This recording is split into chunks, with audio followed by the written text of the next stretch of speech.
ఎన్నికల హామీలతో మహిళలను తేలికగా మోసం చేయొచ్చని ముఖ్యమంత్రి చంద్రబాబు అనుకుంటున్నారని, కానీ రాష్ట్రంలోని ప్రతి మహిళ ఇప్పుడు ఆయన్ని గద్దెదించాలని అనుకుంటున్నారని వైఎస్ఆర్సీపీ అధికార ప్రతినిధి ఆర్ఎస్ శ్యామల అన్నారు. కూటమి ప్రభుత్వ హామీల ఎగవేతపై శనివారం ఉదయం ఆమె మీడియాతో మాట్లాడారు. దీపం పథకం ఏమైందో చంద్రబాబు చెప్పాలి. మహిళలకు ఉచిత బస్సు ప్రయాణ పథకం ఏమైందో చంద్రబాబు చెప్పాలి. కూటమి ఇచ్చిన ఏ ఒక్క హామీ నెరవేర్చలేదు. నమ్మించి మాటిచ్చి ప్రజలను చంద్రబాబు మోసం చేశారు. ఏరు దాటాక తెప్ప తెగలేయడం బాబుకు అలవాటే. చేతగానప్పుడు చేయలేనప్పుడు శుష్క వాగ్దానాలు చేయకూడదు. చంద్రబాబు మహిళలకు ఎన్నో పథకాలను అమలు చేస్తామని చెప్పి అలాగే మోసం చేశారు. సూపర్ 6 పేరుతో బాండ్ పేపర్లు ఇచ్చి నిలువునా మోసం చేశారు. మహిళలను మోసం చేసినందుకు చంద్రబాబుపై 420 కేసు పెట్టవచ్చు. 2014లో కూడా డ్వాక్రా రుణమాఫీ పేరుతో మోసం చేశారు. నమ్ముతున్నారని మహిళలను సులువుగా మోసం చేస్తున్నారు. తల్లికి వందనం పేరుతో జగన్ ఇస్తున్న అమ్మఒడి పథకాన్ని ఆపేశారు. లక్షలాది మంది తల్లులు, విద్యార్థులు ఎదురు చూస్తున్నారు. ఎంతమంది పిల్లలు ఉంటే అంతమందికి 15,000 రూపాయలు చొప్పున ఇస్తామన్నారు. రాసి పెట్టుకోమని కూడా చెప్పారు. ఇప్పుడు మంత్రిగా ఉన్న రామానాయుడు చేసిన హడావిడి అంతా ఇంతా కాదు. పొర్లు దండాలు పెట్టుకుంటూ ఎన్నికల ముందు తిరిగారు. కానీ ఇప్పుడు సమాధానం చెప్పకుండా తిరుగుతున్నారు. ఆ పెద్ద మనిషికి అర్థమైంది, ఓహో మనం ఇలా తెలియకుండా ఒక ప్రాణాన్ని తీసేసామా అని. ఇక్కడ ఆ మాట ఇచ్చిన పెద్ద మనిషి ఎవరు అని నేను అడగట్లా, ఆ పేదవాడు ఎవడు అని కూడా నేను అడగట్లా. తెలుసుకోవాల్సింది ఏంటి అంటే, చేత కానప్పుడు, చెయ్యలేనప్పుడు మాటలు చెప్పకూడదు, ఆశలు కలిగించకూడదు. వీటినే అచ్చ తెలుగు భాషలో చెప్పాలంటే శుష్క వాగ్దానాలు అంటారనమాట. ఇప్పుడు ఈ ప్రస్తావన ఎందుకు తీసుకొస్తున్నాను అంటే, చంద్రబాబు నాయుడు గారు మా అక్క చెల్లెమ్మలని, మా మహిళలని మరోసారి నమ్మించి మోసం చేశారు. ఆయన మాకు ఇస్తానన్న వాగ్దానం నిలబెట్టుకోలేకపోగా, ఇస్తానన్న హామీలు ఇవ్వకపోగా, జగనన్న ఇస్తున్న పథకాల్ని కూడా ఆపేసి ఈ రోజున ఆంధ్ర రాష్ట్రంలో ఉన్న మహిళలకి, ఆడపిల్లలకి, వారి కుటుంబాలకి తీవ్ర ద్రోహాన్ని చేశారు. ఎన్నికల సమయాల్లో సూపర్ 6 అంటూ పెద్ద పెద్ద బ్రాండింగ్స్ వేసుకున్నారండి కూటమి ప్రభుత్వం. మనం చూడొచ్చు ఇక్కడ ఈ సూపర్ 6 అంటూ ఈ పెద్ద పెద్ద బ్రాండింగ్ ని పట్టుకుని కూటమి నాయకులు పవన్ కళ్యాణ్ గారితో సహా ప్రతి ఇంటికి తిరిగి ఈ హామీలన్నీ ఒక పేపర్ పై పెట్టి నాయకులు సంతకాలు చేసి ప్రజలకు ఇచ్చారు. దీన్ని ఒక బాండ్ పేపర్లా భావించండి, మా హామీలకి ఎటువంటి ఢోకా లేదు అని చెప్పారు. అందరూ సంతకాలు చేశారు. కానీ ఈ రోజున అధికారంలోకి వచ్చిన తర్వాత వీటి ఊసే లేదు. ఆ రోజున మీరు అబద్ధాలు చెప్పి బాండ్ పేపర్లు అంటూ ప్రతి ఒక్కళ్ళు సంతకాలు చేసి ఈ పేపర్ని ప్రజల చేతిలో ఇలా పెట్టి ఈ రోజున మీరు వచ్చిన తర్వాత వాటి ఊసే ఎత్తకుండా ప్రజల్ని మోసం చేస్తుంటే, ఆ రోజు మీరు పెట్టిన సంతకాల విలువేంటో మీరే చెప్తున్నారు. ఇదేనా మీ సంతకం విలువ? ఈ రోజు ఉదయం జగనన్న కూడా ఇదే విషయమై ఆంధ్ర రాష్ట్ర ప్రజల పక్షాన, అలాగే మహిళల పక్షాన ఎదుర్కొంటున్నటువంటి సమస్యలపై, ఎగ్గొట్టేసిన హామీలపై ట్విట్టర్ వేదికగా చంద్రబాబు నాయుడు గారిని నిలదీయడం జరిగింది.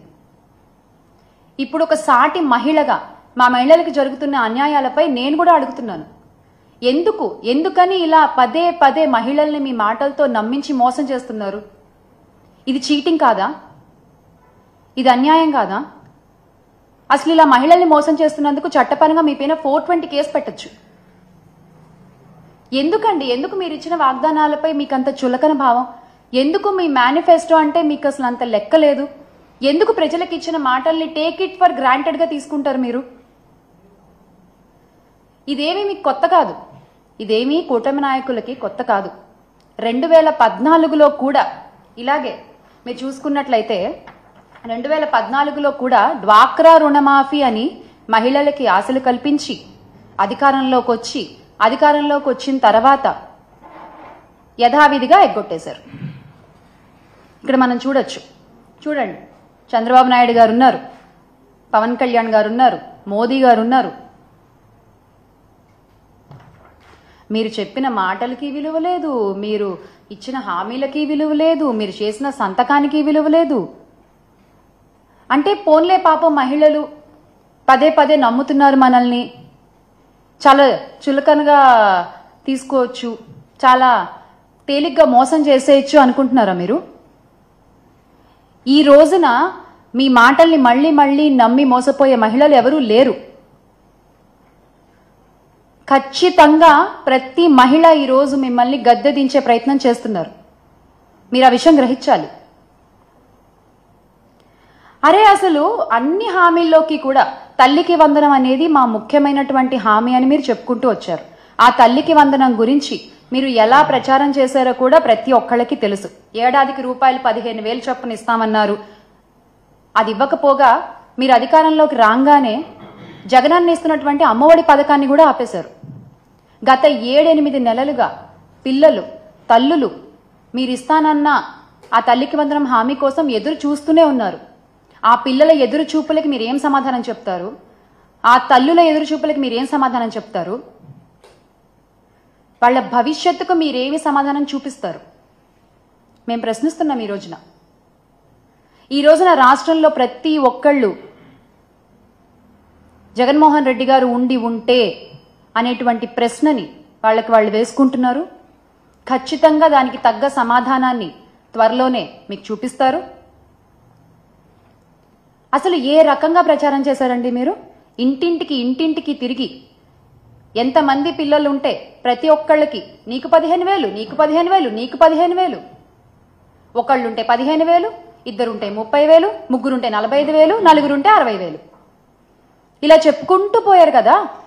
రామానాయుడు గారు అయితే, గౌరవ మంత్రి రామానాయుడు గారు అయితే ఆయన అసలు ప్రతి గ్రామానికి తిరిగి ప్రతి ఇంటికి తిరిగి ఏ విధంగా ప్రచారం చేశారో ఆయన చేసినటువంటి స్కిట్లు ఇప్పటికీ ప్రతి ఒక్కళ్ళ ఫోన్లలో ఆడియో రూపంలో, వీడియో రూపంలో మనం వింటూనే ఉన్నాం. చాలా మంది రింగ్ టోన్లుగా కూడా పెట్టుకున్నారు, మర్చిపోకుండా దాన్ని. కానీ మీరేమైనా చేస్తున్నారా? లేదు. ఒకసారి మనం రామానాయుడు గారు ఏ విధంగా ప్రచారం చేశారో చూద్దాం.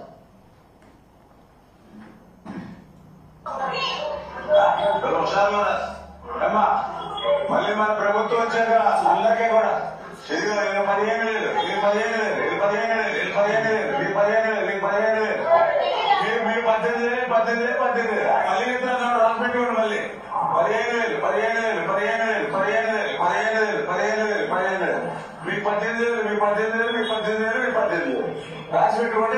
మళ్ళీ అమ్మాయి వచ్చింది, అమ్మాయి 15,000 మరి ఆశీర్వదించండి. Okay, thank you. మీకు బాండ్ కూడా ఇచ్చాం రాసి మీ దగ్గర పెట్టుకోండి. బాండ్ రేపు పొద్దున ఆడబడి మళ్ళీ మన ప్రభుత్వం వచ్చాక అందరికీ కూడా 15,000. ఈ విధంగా ప్రచారం చేసి రాసి పెట్టుకోండి. ఎక్కడ రాసి పెట్టుకోవాలి? నుదుటి మీద రాసి పెట్టుకుంటున్నారు.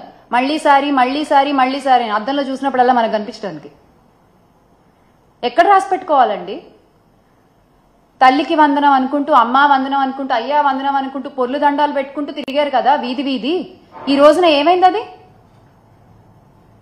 అదే వైఎస్ఆర్ కాంగ్రెస్ పార్టీ అధికారంలో ఉన్నప్పుడు, జగన్మోహన్ రెడ్డి గారు ముఖ్యమంత్రిగా ఉన్నప్పుడు మనము 44.48 లక్షల మంది తల్లులకి, దాదాపుగా 84 లక్షల మంది పిల్లలకి 26,067 కోట్లని జగనన్న అందించారు.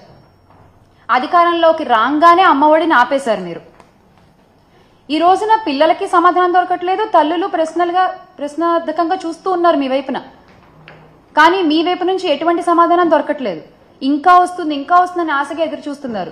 కానీ ఈ రోజున మీరు తేల్చి చెప్పేశారు క్యాబినెట్లో, ఈ ఏడాది ఇవ్వబోము అని చెప్పి. అరే మీరు ఇలా హామీలు చెప్పేటప్పుడు మాత్రం ప్రజల మధ్యలోకి వచ్చి, ఇంటి ముందుకు వచ్చి చెప్తారు మేము ఇస్తామని. మేము ఇవ్వమని